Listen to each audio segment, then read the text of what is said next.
kita juga harus mahabbah, kecintaan kita kepada Allah. Ya. Dikatakan cinta bukan hanya istilahnya kita mengagung-agungkan secara lisan, bukan, tapi dengan amal perbuatan kita. Ya.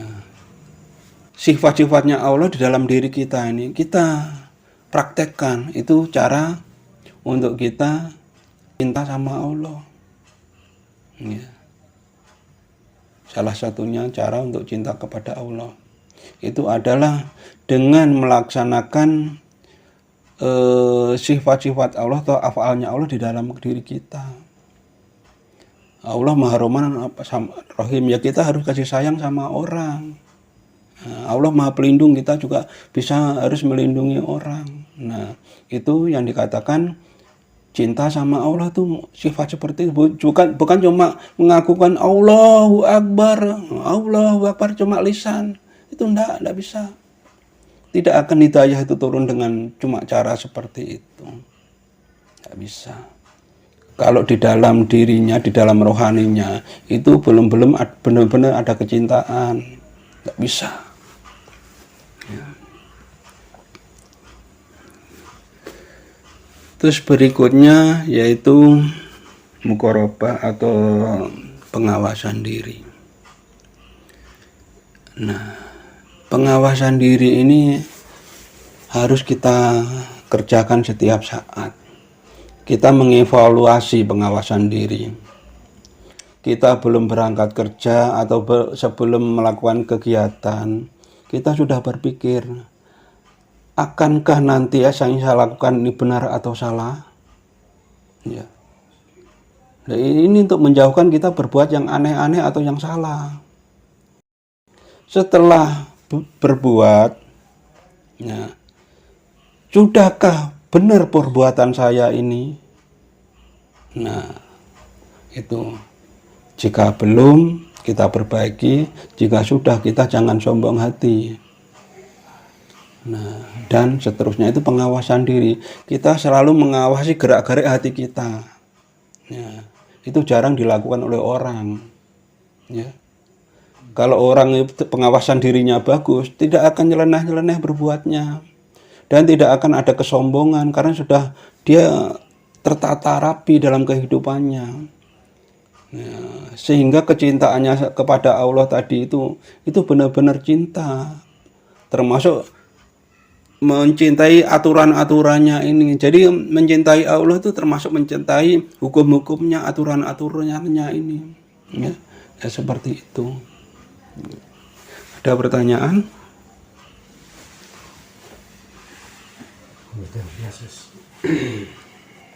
Terus berikutnya introspeksi. Introspeksi itu kita berbenah diri. Ya. Kalau tadi itu introspeksi itu berbenah diri, mencari apa yang sudah dilakukan tadi, dari pengawasan tadi hasilnya seperti apa, loh ini dicocokkan. Ya. Apakah benar yang saya lakukan tadi? Nah, terus kita melihat orang itu salah, kita introspeksi. Jangan-jangan saya salah sama orang itu. Andaikan salah, saya harus benarkan diri. Nah, itu introspeksi. Ya. Nah, itu. Terus langkah berikutnya adalah tafakur, merenungkan. Kita pikirkan, kita hayati dari perbuatan-perbuatan tadi itu. Perbuatan kita atau perbuatan orang lain. Jadi perenungan atau perenungan di sini ini bukan untuk diri kita saja, termasuk perbuatannya orang lain kita juga bikin renungan. Artinya kita membaca, ya, membaca situasi. Ya. Jadi untuk mendapatkan hidayah itu banyak faktor-faktornya, bukan hanya sekedar ya Allah berilah saya hidayah. Nah, cuma gitu, berdoa tanpa ada ruhnya. Hanya sangkar atau hanya lisan saja, ya. Tidak seperti itu. Nah, ini yang terakhir, tadabur. Apa tadabur, Mas Lutfi? Kurang paham. Kurang paham. Ya. Tadabbur itu penghayatan secara mendalam tentang isi Al-Quran. Ya seperti ini. Ini namanya tadabbur. Supaya kita mendapat petunjuk. Jadi kita menggali ilmu dari firman-firmannya Allah. Nah, ya, tadabbur. Supaya kita mendapatkan hidayah dengan kejadian-kejadian tadi itu. Nah, ini seperti kita penghayatan mendalam tentang firman-firman Allah itu tadabbur. Nah, itu. Nah, inilah langkah-langkah supaya kita ini mendapatkan hidayah dari Allah. Jadi namanya hidayah tidak bisa hanya kita berdoa, kita secara lisan. Nah, itu perbuatannya ya tadi itu. Ya. Jadi ini nanti akan saya kirimi. Saya sudah menulis, jadi saya punya metode baru.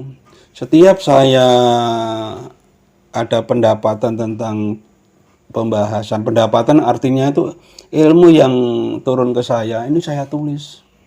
Ya. Nah, nanti kalau perlu saya share. Nah, seperti ini kan banyak. Nah, untuk menghafalkan sulit, nanti saya share. Ya, cuma jangan di-share lagi kepada orang lain kecuali atas izin saya. Ya. Ya, karena apa? Nanti dijadikan pengakuan sama orang-orang.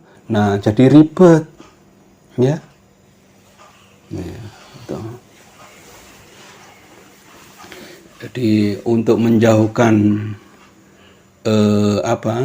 dari siksa neraka, baik neraka dunia maupun neraka akhirat, yaitu kita harus mendapat hidayah dari Allah. Ya, seperti itu. Nah, sehingga kita terlepas dari sifat kafir atau sifat syirik tadi, bukan kafir ya, syirik. Ya, kita kalau sudah mendapat hidayah tidak akan terjerumus kepada sifat syirik. Syirik apa saja tadi? Sifat asma dan af'al. Ya. Nah, seperti itu.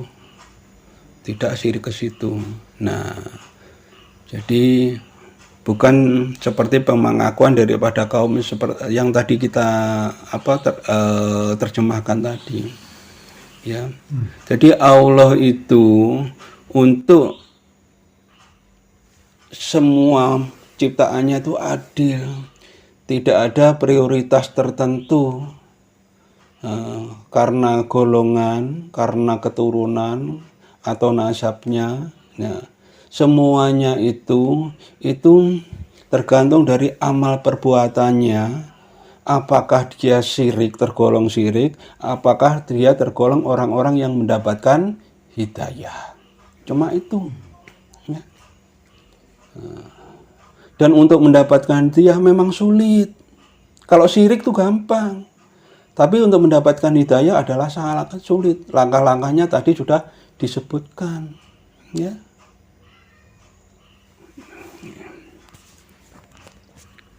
Ada pertanyaan?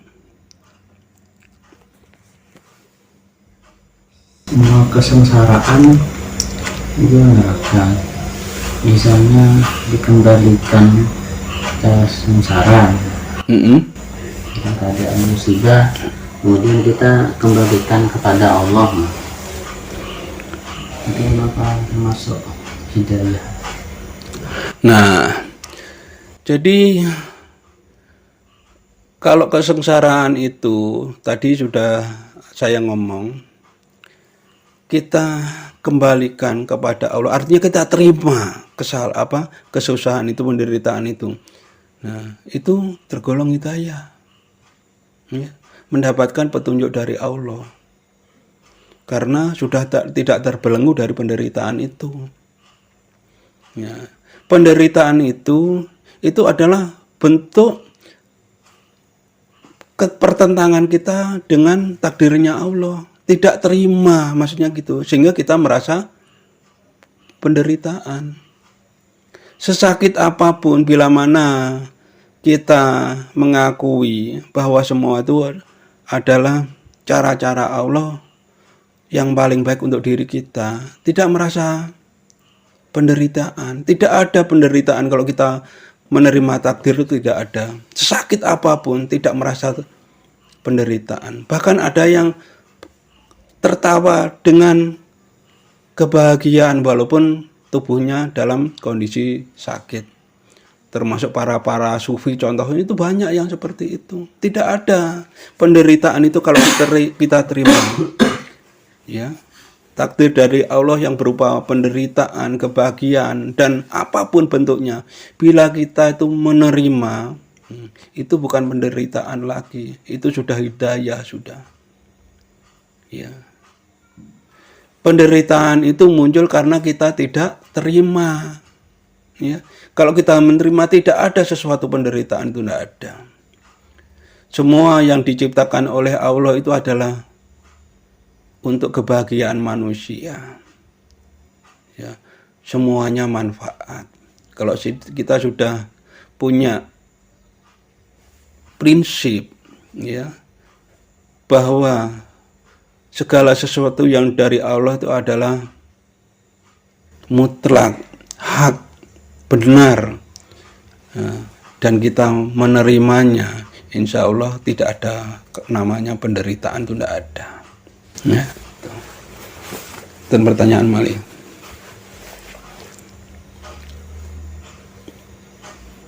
Maksud nalika tiyang niku mantun kaya.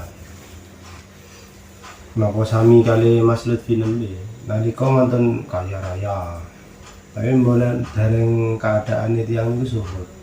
Mantun niku ditelasaken. Pas posisine tiyang nerima ngoten niku. Kadose napa niku saged disebut suhud pindah pun. Mantun sugih ditelasno resik lah pun. Tapi tasik hitungane tiyang tasik tetap nerima. Nah, kalau penerimaan takdirnya itu benar-benar tulus, hak, ya, itu iya. Berarti kudu njoba jero. Nggih. Enggak bisa hanya di luar saja. Hanya tampilannya saja enggak bisa. Dikatakan suhu itu terutama justru batinnya, bukan dohirnya. Tadi kan sudah saya ngomong, walaupun kita pakai jam harganya miliaran, kita pakai umpamanya kacamata ratusan juta, atau pakai banyak sekarang tuh kebendaan yang nempel di tubuh manusia dengan harga-harga tinggi. Tapi bila mana itu tidak mempengaruhi tentang dirinya, sehingga tidak memunculkan kesombongan, keangkuhan, ya, dan hilang pun dia tidak akan terpengaruh. Umpamanya, nah, kita punya jam, umpamanya harga yang 1 miliar, atau ketinggalan, atau hilang, atau dicopet orang dan segala macam, itu tidak pengaruh di dalam dirinya, sudah itu bisa dikatakan suhud. Jadi keberadaan dunia materinya ini itu sudah tidak pengaruh. Seperti tidak ada, walaupun punya, ya. Nah, kalau dari kaya jatuh ke miskin itu, terus itu dinilai tidak ada kaitannya, tidak ada pengaruhnya di dalam ada dan tidak ada, itu sudah suhud. Tapi kalau masih ada keterkaitan, ya, ya itu bukan suhud, ya, palsu itu, ngomong suhud itu palsu, ya, bukan suhud lagi. Misalnya. Jadi itu untuk sementara dulu karena ini pun banyak. Nah, dan nanti akan saya share, saya kasih bagi di WA-nya. Dan ya memang keterangan saya secara lisan dengan secara tertulis itu cukup beda jauh. Nah, secara tertulis ini lebih terperinci, seolah-olah bukan saya yang buat, ya, intinya. Udah, tidak ada pertanyaan lagi. Kalau tutup ya.